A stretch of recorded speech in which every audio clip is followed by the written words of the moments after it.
Shocking news from Los Angeles tonight. NBC News has confirmed pop superstar Michael Jackson is dead at the age of 50.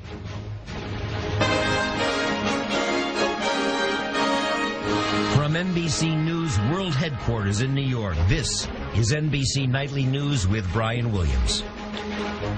Good evening. Every American generation has its icons in the world of entertainment. Michael Jackson has been one of the best-known stars on this planet for the last several decades. On this night, when we were preparing a remembrance of Farrah Fawcett, suddenly word arrived from Southern California that Jackson had been rushed to the hospital. There were grave reports about his condition. And now this, confirmation tonight that he has died. A lot will be said about Michael Jackson as we learn more about this story. He was incredibly talented, a child star who was an adult with deep troubles and physical and mental health issues. We'll begin our coverage of this still-breaking story with Lester Holt here with me in our New York studios. Again, Lester, this came, first confirmation, L.A. Times, then Associated Press, and now NBC News is confirming this word. And they've been reporting all afternoon about the sequence of events. Apparently about 12:30, Brian, Pacific time, 3:36 Eastern time. L.A. City Fire Department paramedics responded to the Bel Air mansion where Michael Jackson had been staying. He'd been rehearsing for a series of concerts set to begin, comeback concerts in London in July. The paramedics got to the residence, found him. Apparently there was no pulse. He was not breathing. They administered CPR at the scene, then took him about 6 minutes away to what you're looking at now. This is the UCLA Medical Center in nearby Westwood.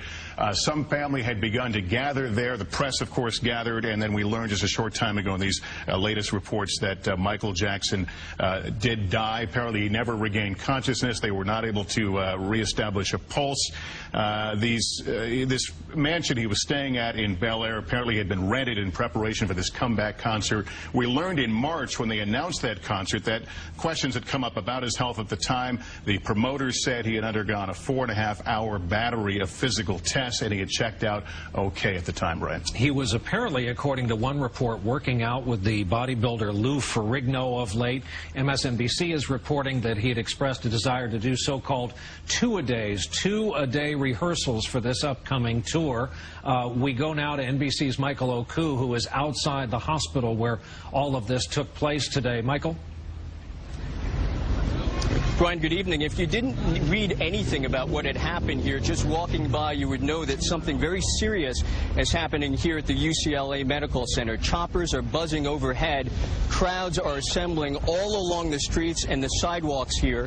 And the news media has arrived in spades. I can also tell you that cones have been laid out on the street, those familiar orange cones that are used to redirect traffic. Very clear that something serious happening inside. Again, NBC News confirming that legendary singer Michael Jackson has in fact died of cardiac arrest. What we are learning at this hour is that fire personnel, that is responders, went to his home at about 12:30 this afternoon in response to a 911 call from that home and found Mr. Jackson reportedly without a pulse. They tried to revive him. They were unable to and rushed him here to the UCLA Medical Center, where, again, Brian, I can tell you, while we have not talked to officials here inside on the ground at least, clearly the scene outside here, while not one of complete bedlam, very much of a crowd assembling to a very serious news event. Brian? Michael Oku at UCLA Medical Center at this hour. He was a shooting star, Michael Jackson was, in the American pop music scene, including American popular culture as a whole. As we've been reporting, he was hoping for a career comeback, including dozens of sold-out shows in London. Now our own Peter Alexander has a look back at the life and times of this very troubled but extraordinary performer. From the beginning, you couldn't take your eyes off him. His older brothers, who made up the rest of the Jackson 5, sang and moved. But Michael, the youngest and clearly the prodigy, was the one who moved you. Under the tutelage of producer Quincy Jones, Jackson later evolved as a solo performer, which redefined him for his already adoring public. Fans also saw and seemed to like his unmistakable style, the military costumes and that sequined glove. Just beat it, beat it. His 1982 album Thriller won 8 Grammys, made Jackson's moonwalk a signature, and gave him the stature to call on any collaborator he chose. But just as quickly as his star rose, Jackson's eccentricities became more clear, including the changing color of his skin. Jackson also turned a California ranch into a child's fantasy called Neverland. But in 1993, a 13-year-old boy claimed that Jackson had molested him. The case was settled, with Jackson never admitting any guilt. These statements about me are totally false. Jackson was married twice, first to Lisa Marie Presley, Elvis's daughter, and 3 children after that marriage failed to remove the suspicions fanned by an unquenchable tabloid fire. He fed that fire too, dangling his baby from a German hotel balcony, testifying woozily in a bizarre court appearance, telling a filmmaker there was nothing wrong with sharing his bedroom with children, including one child who in 2003 made another accusation that a boozy Jackson had molested him, and this time said so on the witness stand. Michael Jackson had become the biggest star with truly international status ever brought to trial on a serious felony charge. But still, he was celebrated by a worldwide following and will forever be ranked among the greatest music artists of all time. Peter Alexander, NBC News, New York. Again, if you're just joining us on Nightly News tonight, we're still reacting to this incredible news. The sudden word out of Los Angeles, now confirmed by NBC News, Michael Jackson dead at the age of 50. Lester Holt here with us in our studios.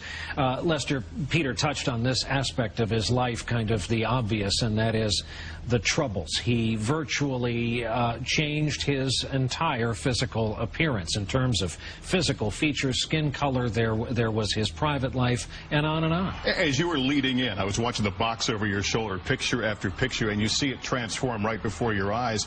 People saw it. People talked about the plastic surgery. Those things they noted, and it became kind of the, well, that Michael's a little weird.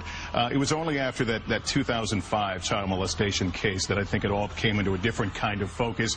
He would then go on to become this recluse, and that's why it was such a big deal when he announced several months ago he was going to do this comeback concert and try to repair. His last album, Comeback, was an utter flop.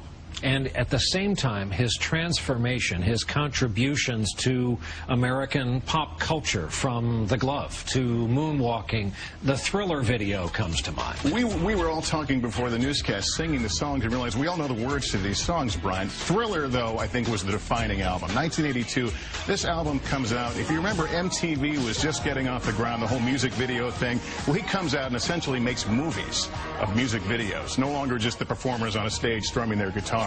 He really jump-started the genre. As you mentioned, the dance, the moonwalk, the glove, all this. That one album produced 7 #1 hits. It was an amazing moment for him. And this is the guy that popped on. We're the same age. I remember being a 10-year-old kid watching this 10-year-old kid on TV one night, and it would become this overnight sensation and go on, and we'd continue to watch his career blossom. Say nothing of the fact that he first arrived on our radar as the youngest member, of course, of the Jackson 5. Lester will be talking about this some more.